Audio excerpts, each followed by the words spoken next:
야외에서 좀 일을 많이 하는 직업이다, 자외선을 좀 많이 받는 환경에 있는 분들한테는 얼굴에 기미가 있어서 레이저 어쩔 수 없이 반복적으로 좀 박아야 된다, 이런 경우도 피부에 좀 자극이 되기 때문에 저도 집에서 저녁 때 하나 아침에 하나 그거 먹고 있는데 이 제품 자체가 확인하는 것이 중요합니다. 그러면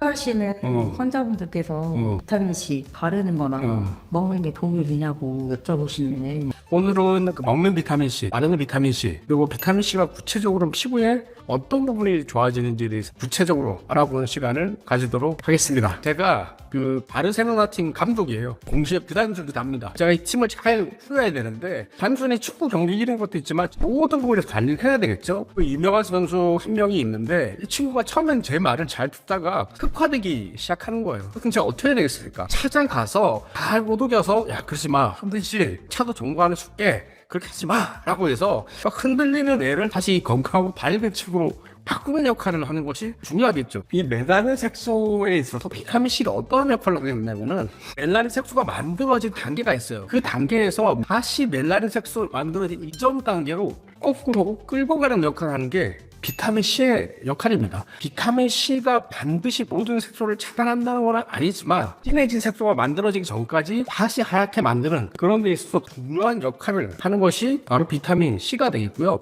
색소를 좀 맑게 한다는 것이 뜻입니다. 두 번째는 경기장 주변에 담벼락을 잘 만들었어요. 좋은 시멘트랑 철근을 넣어야 되겠죠. 또 담벼락이 잘 운영될 수 있도록 하는 것처럼 우리 피부를 이루고 있는 대표적인 물질, 바로 콜라겐에서 표피가 있고 밑에 진피가 있는데 이 진피층이 바로 콜라겐 실로 이루어진 존재이죠. 비타민C는 콜라겐이 만들어지는 여러 단계에서 아주 중요한 효소로서 작용하게 됩니다. 세 번째는 악화되는 요인을 중화시키는데 중요한 역할을 하는 것이 바로 비타민C입니다. 아까 영화관에 자외선들이 계속 들어오게 되고 자외선이 피부에 들어가게 되면 활성산소라는 것을 만들어냅니다. 활성산소는 우리 피부를 이루고 있는 콜라겐이 미산에 타게 되고요. 콜라겐을 만들어내는 섬유화세포의 DNA도 건성을 줘서 한마디로 콜라겐을 악영향을 주는 거죠. 제일 중요한 거는 부터 자외선 차단제를 잘 발라서 이것을 차단해야 되겠지만 하다 보면 우리가 자외선 차단제 못 바를 경우도 있잖아요. 자외선 차단제를 뚫고 들어온 활성산소를 중화시켜주는 역할을 하는 것이 바로 비타민C입니다. 그래서 비타민C는 피부 노화에 있어서 아주 악영향을 미치는 활성산소를 중화시킬 때 정말 중요하기 때문에 이걸 기억하시는 게 좋겠고요.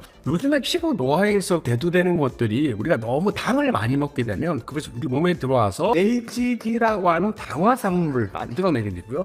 이 당화산물이 우리 피부에 있는 콜라겐과 결합을 하게 되고 콜라겐이 약간 빡빡해지고 단단해지고요. 콜을 약간 누렇게 보이게 하는 역할을 하게 됩니다. 이런 것들이 계속 축적이 되게 되면 우리 피부의 노화를 가속화시키는 거죠. 비타민C가 이 체중 당화산물인 AGE와 콜라겐이 결합하는데 방해 역할을 하게 됩니다. 과도한 단에 의해서 피부가 누렇게 되고 단단해지는 것을 막아주는 아주 중요한 역할을 하게 되는 거죠. 자, 다섯 번째는 자외선을 받든 피부에 어떤 미세먼지를 하든 피부에 들어와서는 염증을 일으키게 되잖아요. 염증성 물질의 발현을 억제시키는 데 있어서 비타민C가 아주 중요한 역할을 합니다. 실제로 화상 환자나 수술 후 환자에게 비타민C를 투여했을 때 상처의 치유 속도가 빨라진다는 것은 여러 가지 논문에서 반복적으로 보고되고 있고요. 만약에 내가 레이저 시술을 받고 붉기가 좀 있다, 그럴 경우에는 비타민C를 사용하게 되면 염증은 조금이라도 줄일 수 있습니다. 레이저 끝나고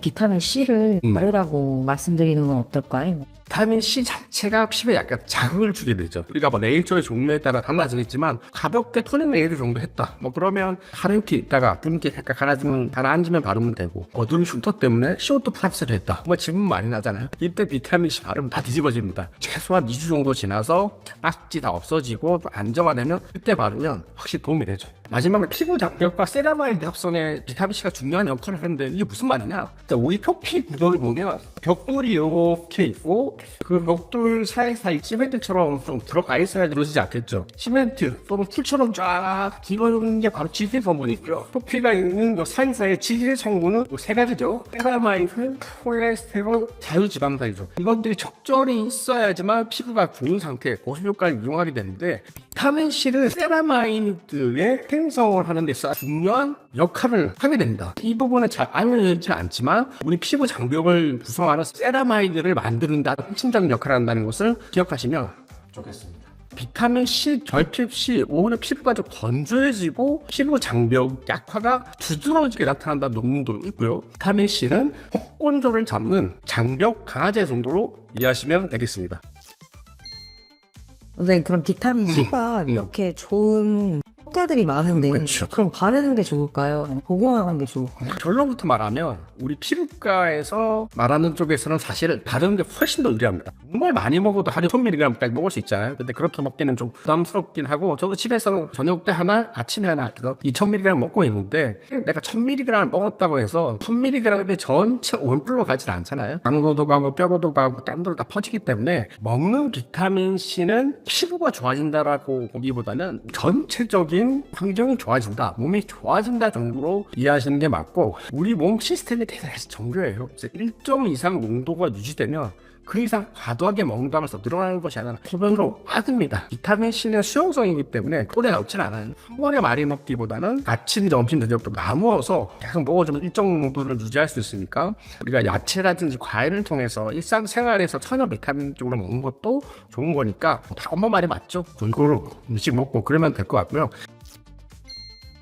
피부까지 정말 중요한 비타민C 국소 도포제에 대해서 한번 깊게 가보죠. 비타민C 국소 도포제는 피부에 전달할 수 있는 흡행 연차처럼 바로 가게 되고요. 다른 부분에 집중하기 때문에 여러 가지 논문에 의하면 적절하게 잘 배포되었을 경우에 먹는 것보다 10배 이상 우리가 원하는 타겟인 피부에 많이 들어간다라고 보고가 되어 있습니다. 천연 비타민은 아스콜백산이 가장 흡수가 잘 되는데요. 이것에 조건이 있습니다. pH 3.5 정도 약간의 산성도를 띄어야지만 피부의 보호막을 뚫고 들어가게 됩니다. 제품 자체가 pH 3.5로 되어 있느냐 확인하는 것이 중요합니다. 그리고 피부 안에 들어가면 다시 중화가 되겠죠. 그럼 다시 얘네들이 바깥으로 빠져나가지 않게 됩니다. 비타민C 비싸잖아요, 바르는 것들이. 그래서 내가 아껴쓴다고 너무 쓰면 안 돼요. 생각보다 빨리 이렇게 산화가 됩니다. 오래 그냥 실온에 보관하다 보면 색깔이 갈색으로 변하는 경우가 있어요. 이런 경우에는 자극이 돼서 쓸 수 없습니다. 냉장고에 두시고 빨리빨리 사용하는 것이 좋습니다.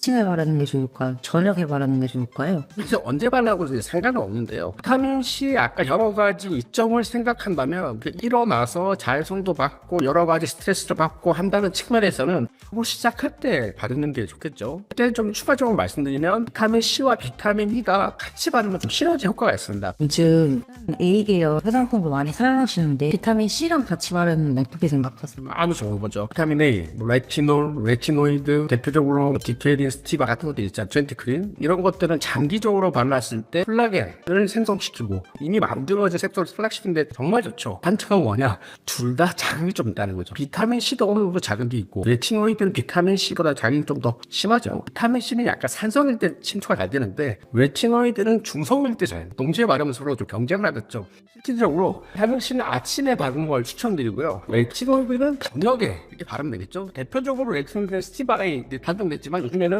트윈리퀸 나왔죠? 또는 뭐 아켄트 같은 거 이렇게 바르면 되죠. 그럼 서로 시너지 효과가 분명히 있습니다. 어떤 분들한테 효과가 있을까요? 모든 사람한테 효과는 있지만 내가 남들보다 야외에서 좀 일을 많이 하는 직업이다, 자외선을 좀 많이 받는 환경에 있는 분들한테는 좋을 거고 얼굴에 기미가 있어서 레이저 어쩔 수 없이 반복적으로 좀 박아야 된다, 이런 경우도 피부에 좀 자극이 되기 때문에 이런 경우도 비타민C가 분명히 도움이 될 수 있죠. 레이저 하고 당일이 아니라 어느 정도 안정화된 다음에는 아침에 계속 하나 한번씩 꾸준히 바르는 게 좋을 거고요. 사람 피부의 타입에 따라 다르지만 같은 햇빛을 받거나 같은 상처를 받았을 때 염증 후 색소 침착에 대해서 막 색소 갈색으로 바뀌는 분들 있잖아요. 그런 것들이 잘 생기는 분들은 평소에 비타민C를 꾸준히 잘 바르면 도움이 될 겁니다. 자, 비타민C 약도 아니고 쉽게 구할 수 있잖아요. 비타민C가 정말 드라마틱한 효과를 내는 건 아닙니다. 꾸준히 1년, 2년, 3년 꾸준히 하는 것이 중요한 거니까 비타민C 잘 드시고 과일 잘 드시고 비타민C 바르는 것도 적극 추천드립니다. 자, 오늘 내용 좋았다면 좋아요, 구독 부탁드리고 혹시 궁금한 사항이 있으면 댓글로 주시면 제가 수시로 들어와서 답글 드리도록 하겠습니다. 이상 여러분의 피부과 전문의 닥터펠쿠스 위동위원장이었습니다. 감사합니다.